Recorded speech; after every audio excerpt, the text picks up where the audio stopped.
সামনেই লোকসভা নির্বাচন, আর প্রত্যেকটা রাজনৈতিক দল কিন্তু এখন মাঠে নেমে পড়েছে, প্রত্যেকেই গুটি সাজাতে প্রস্তুত।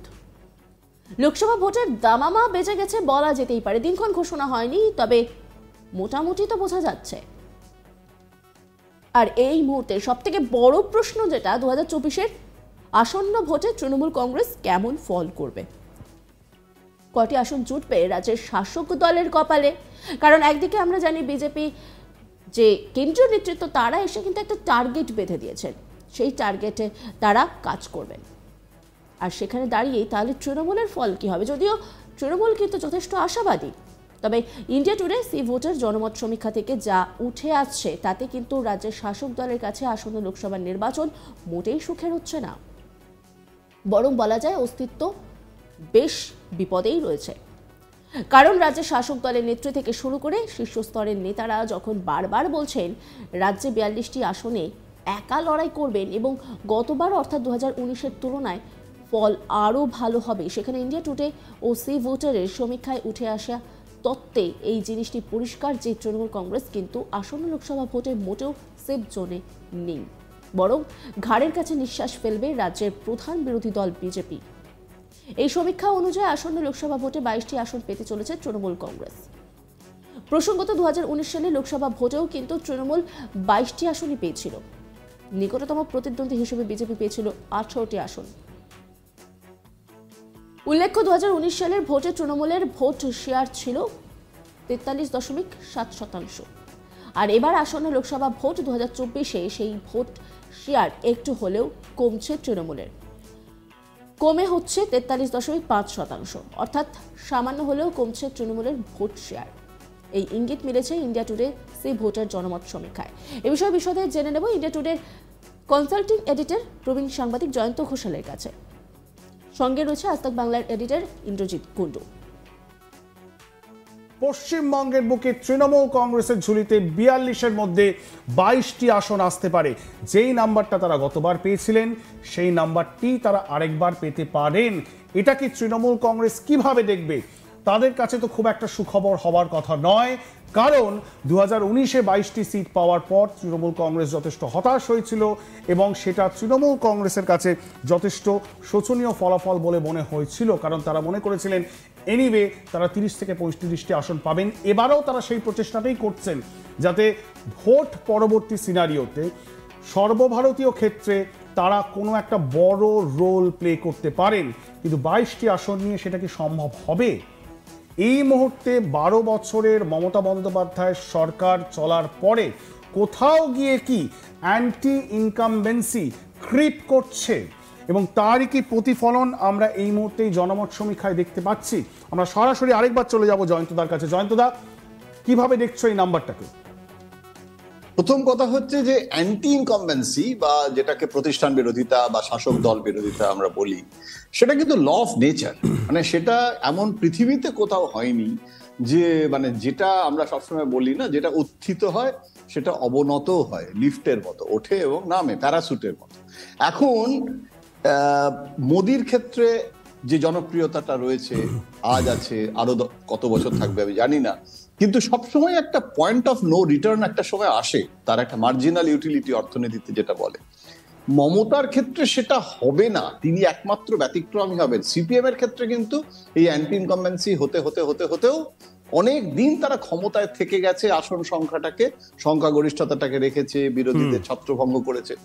মমতা বন্দ্যোপাধ্যায়ও কিন্তু সিপিএম পার্ট 2 মাঝে মাঝে আমার মনে হয় যে সিপিএম ঠিক যেভাবে এবং আরো ম্যাচুরিটির সঙ্গে, কারণ এত জনমুখী প্রকল্প এটা সিপিএমও করে উঠতে পারেনি এত আর্থিক সংকটের মধ্যেও, মমতা বন্দ্যোপাধ্যায়ের কিন্তু অ্যান্টি ইনকামবেন্সি নেই। এই যে জেলায় জেলায় তৃণমূল কংগ্রেসের শুধু গোষ্ঠীদ্বন্দ্বটা নিয়ে আমি খুব একটা বেশি চিন্তিত হই না তৃণমূলের রাজনৈতিক নেতাদের সঙ্গে আলোচনায়, কেননা গোষ্ঠীদ্বন্দ্ব কংগ্রেসেও ছিল, সব দলে থাকে, বিজেপিতেও কিছু কম নেই। ভোটটা হয় মমতাকে দেখে, কিন্তু একটা মিস রুল এইটা মমতার থেকেও কিন্তু, যে কারণে অনেক বিজেপি নেতারা বলে যে মমতাকে আক্রমণ করার থেকে বেশি দুর্নীতি বা মানে তৃণমূল কংগ্রেসের যে মিস রুল, তার যে পুলিশ প্রশাসন, এই যে গ্রেপ্তার হওয়া না হওয়া, আর এবং প্রতিনিয়ত বিজেপি কিন্তু একটা কথা মানতেই হবে যে বিজেপি কিন্তু একদিনের জন্য নিঃশ্বাস ফেলছে না, মানে একটা বিশ্রাম নিচ্ছে না যে গাছতলায় একটু বসে যাই, হ্যাঁ একটু দিবানিদ্রা দিয়ে আবার না হয় বিকেল থেকে দৌড়বো, নন স্টপ কিন্তু ওরা করে যাচ্ছে, একটা বিরক্ত করা, ডিস্টার্ব করা সিস্টেমটাকে।